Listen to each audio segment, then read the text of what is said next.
Hello friends, this is Sagar Gupta and welcome to the Parcham classes. आज हम Laxmikanth book का chapter 9 that is fundamental duties, chapter 10 amendment of the constitution, chapter 11 basic structure of the constitution पे based MCQs को discuss करेंगे। I hope कि आपने इन तीनों chapters को प्रिपेयर किया हो। And before we start with our today's MCQ, हम रोजाना की तरह देखेंगे अपना प्रीवियस डे क्वेश्चन जिसका आंसर मैंने आपको कमेंट करने के लिए कहा था एंड बहुत सारे लोगों ने उसका सही जवाब दिया है।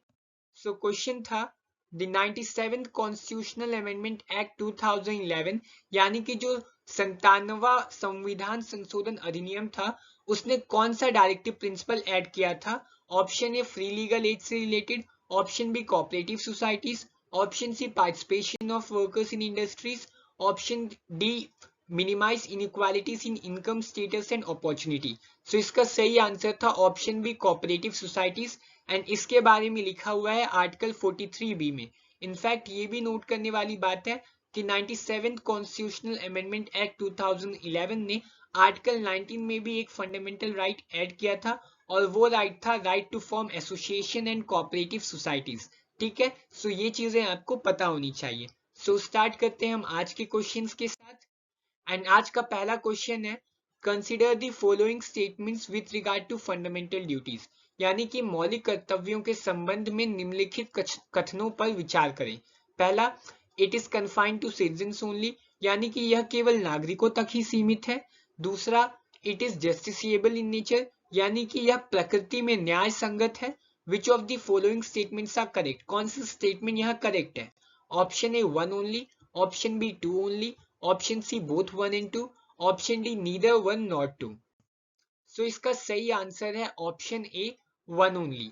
पहला स्टेटमेंट हमारा बिल्कुल सही है क्योंकि फंडामेंटल ड्यूटीज केवल और केवल सिटीजंस के लिए, बट फंडामेंटल राइट्स सिटीजंस के लिए भी होते हैं एंड इवन फॉरेनर्स के लिए भी होते हैं, बट कुछ फंडामेंटल राइट्स केवल सिटीजंस के लिए होते हैं। ठीक है, ये चीज आपको पता होनी चाहिए, लेकिन फंडामेंटल ड्यूटीज पूरी तरीके से केवल और केवल सिटीजंस के लिए होते हैं।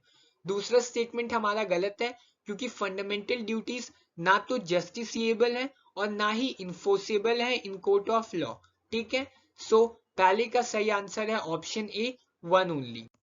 सेकंड क्वेश्चन की ओर बढ़ते हैं एंड सेकंड क्वेश्चन है फंडामेंटल ड्यूटीज यानी कि जो मौलिक कर्तव्य हैं has been added to the constitution of India on recommendation of A Balwant Rai Mehta committee, B Swaran Singh committee, C Ramnandan committee and D Fazal Ali committee. So इसका सही आंसर है B Swaran Singh committee.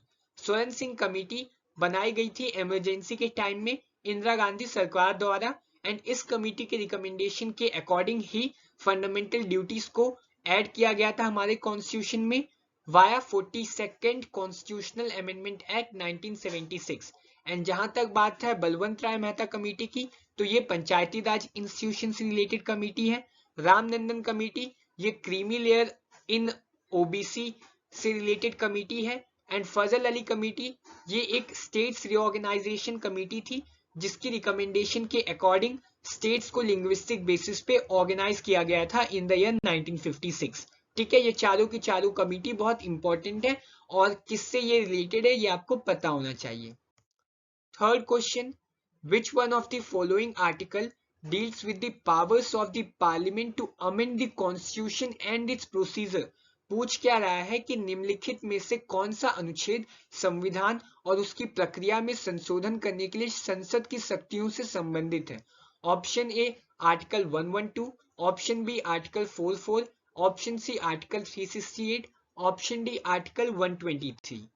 So इसका सही आंसर है option C article 368। Article 368 deal करता है constitution के amendment procedure से। जहां तक बात है आर्टिकल 112 की, तो वो डील करता है एनुअल फाइनेंशियल स्टेटमेंट जिसको आम भाषा में बजट कहा जाता है। आर्टिकल 112 बोलता है कि president should lay down the annual financial budget before the both house of parliament. ठीक है, आर्टिकल 44 एक समान, सो ये क्या है यूनिफॉर्म सिविल कोड जो एक तरीका लिबरल इंटेलेक्चुअल डीपीएसपी है। आर्टिकल 123 जो है it deals with ordinance power of president. So president ordinance issue कर सकते हैं। अब ये ऑर्डिनेंस क्या होता है हम आगे की लेक्चर्स में देखेंगे, बट ये चीज कहाँ लिखी हुई है आर्टिकल 123 में। सो सही ऑप्शन है option C article 368। Fourth question, consider the following statements. दो स्टेटमेंट्स हैं।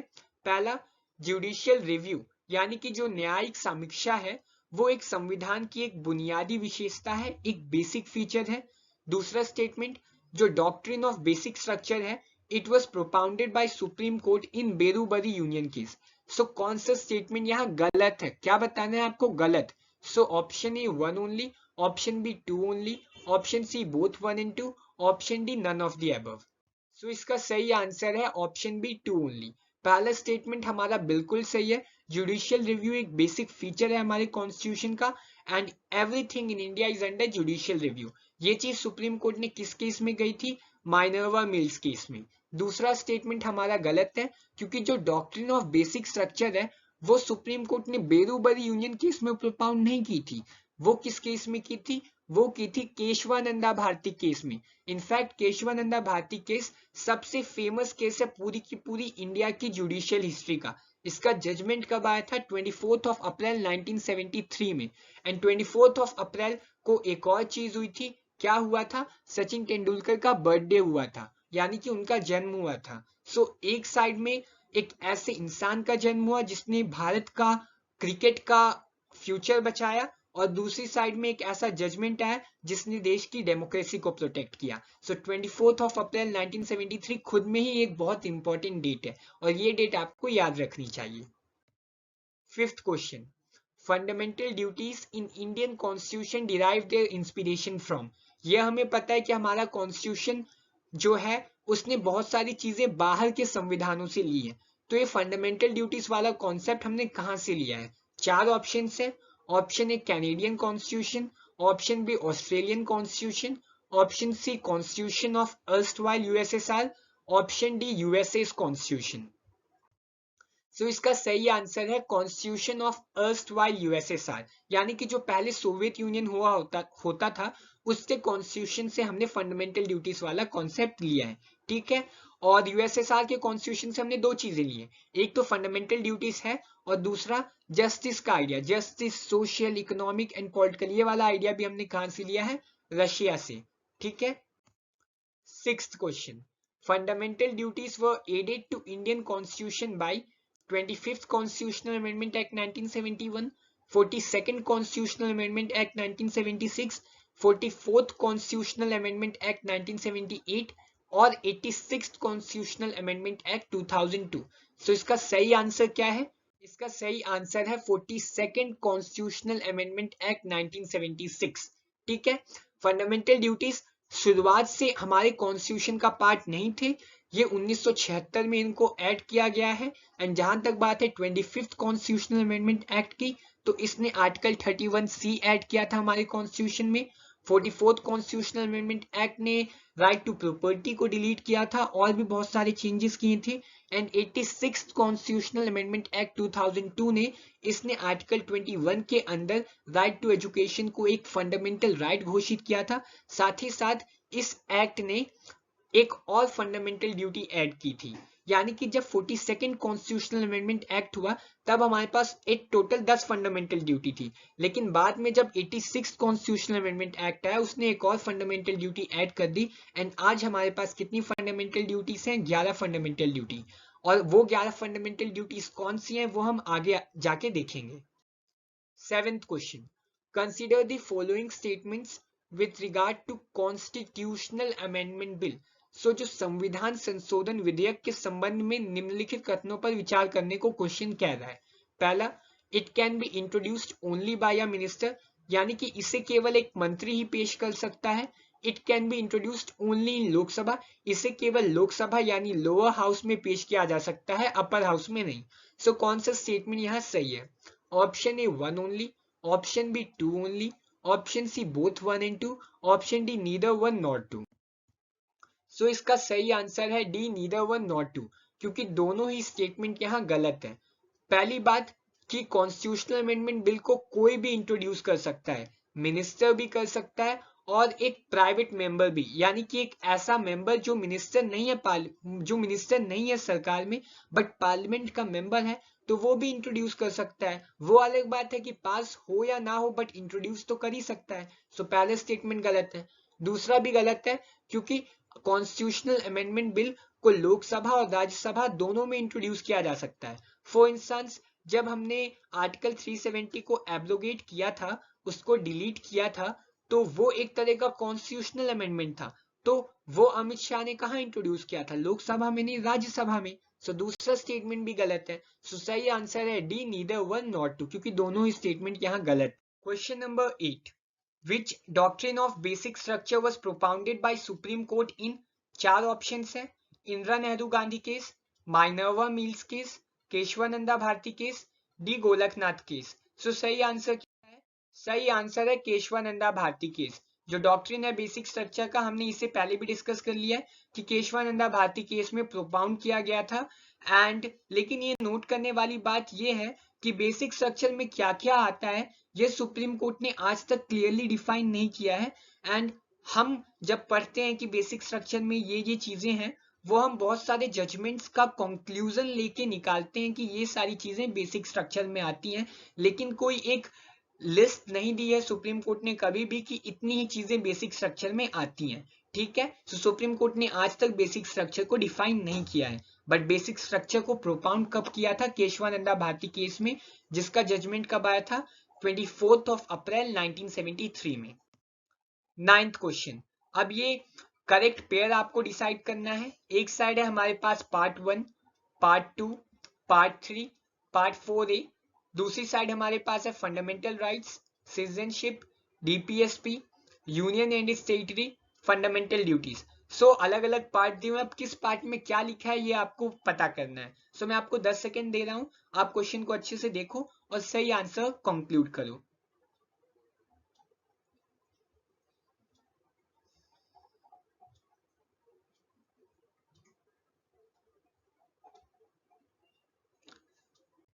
सो इसका सही आंसर है ऑप्शन सी। क्यों? क्योंकि जो पार्ट 1 है हमारा वो बात करता है यूनियन एंड टेरिटरी से, जो पार्ट 2 है वो बात करता है हमारा सिटीजनशिप से, जो पार्ट 3 है वो बात करता है फंडामेंटल राइट से, एंड जो पार्ट 4A है वो बात करता है फंडामेंटल ड्यूटी से। अब बचा क्या? पार्ट 4 ना बीच का, पार्ट 4 डील करता है डीपीएसपी से। सो ये सारे पार्ट्स आपको याद होने चाहिए। सो सही आंसर है हमारा ऑप्शन सी, दैट इज 1 का डी, 2 का बी, 3 का ए एंड 4 का ई। ठीक है। 10th question, procedure for amendment of the constitution has been taken from, यानी कि जो संविधान में संशोधन की प्रक्रिया है वो हमने कहां से ली है? चार ऑप्शंस हैं, south African constitution, Australian constitution, constitution of erstwhile USSR, और चौथा यूएसए का कॉन्स्टिट्यूशन। सो सही आंसर क्या है इसका? सही आंसर है इसका south African constitution. South Africa के कॉन्स्टिट्यूशन से हमने दो चीजें ली हैं जिसके बारे में हमने पहले भी डिस्कस किया था। ठीक है, वो दो चीजें क्या है? एक चीज तो ये है कि इलेक्शन ऑफ राज्यसभा, यानी कि राज्यसभा की जो मेंबर्स है उनका इलेक्शन कैसे होगा, ये हमने कहां से लिया? साउथ अफ्रीका से।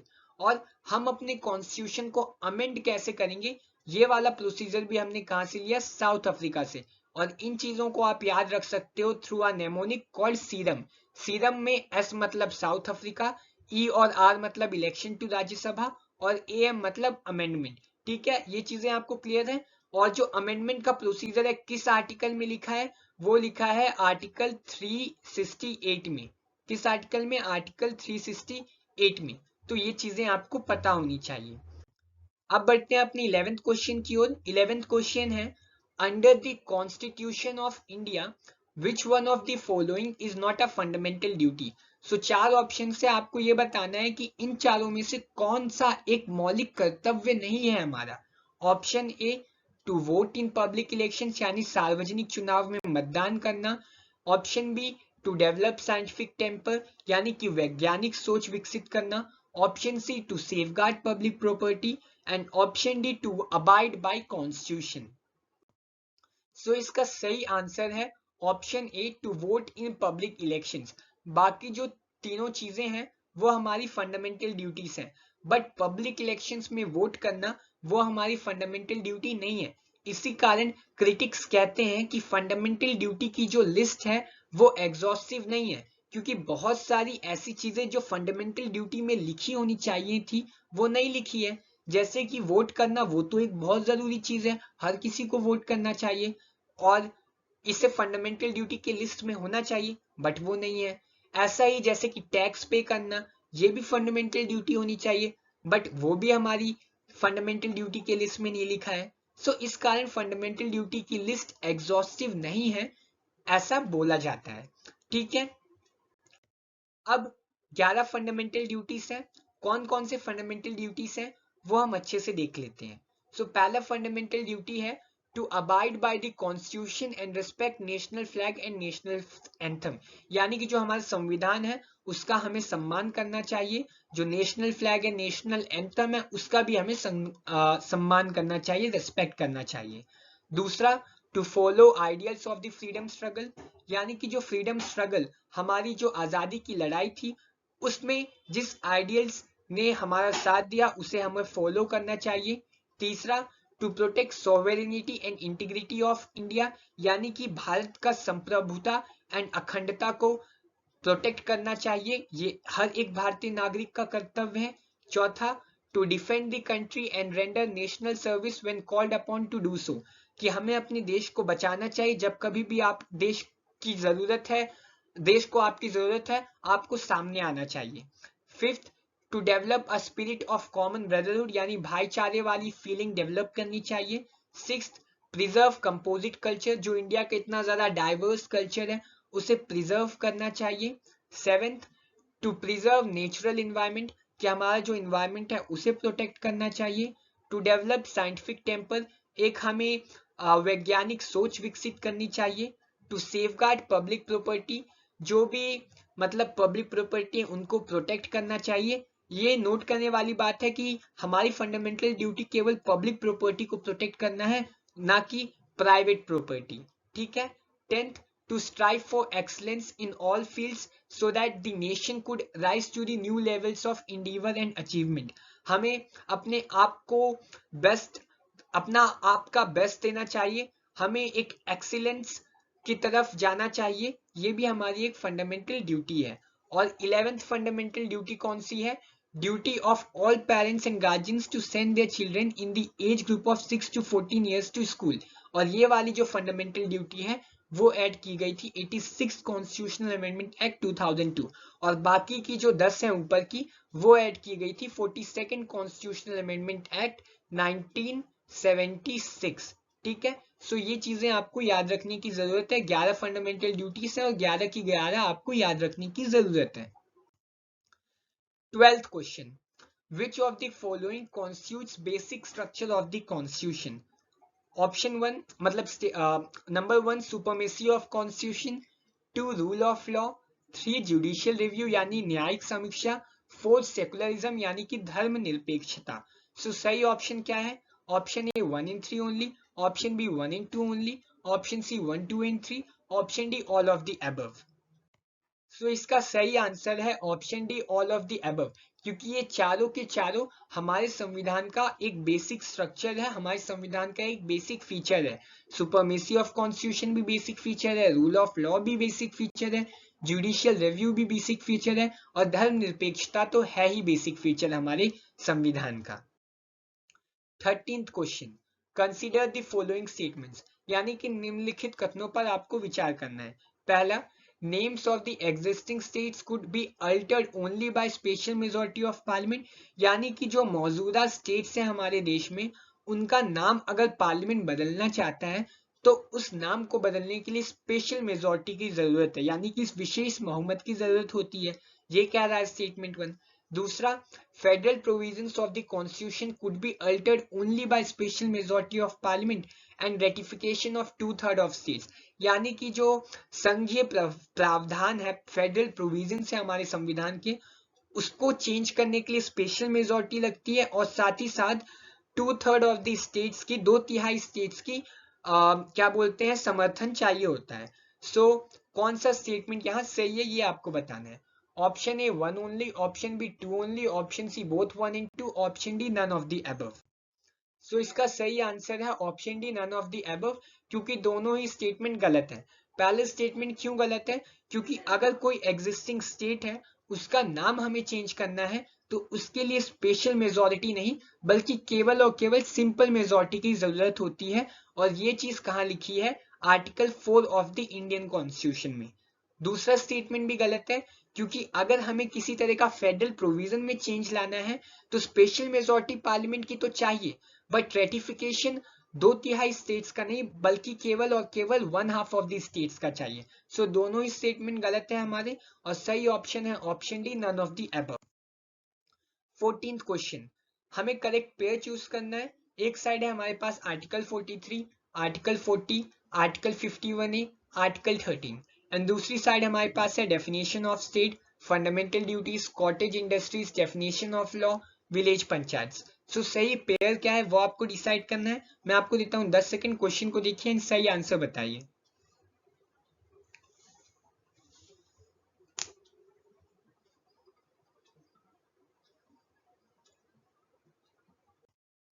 सो इसका सही आंसर है ऑप्शन ए।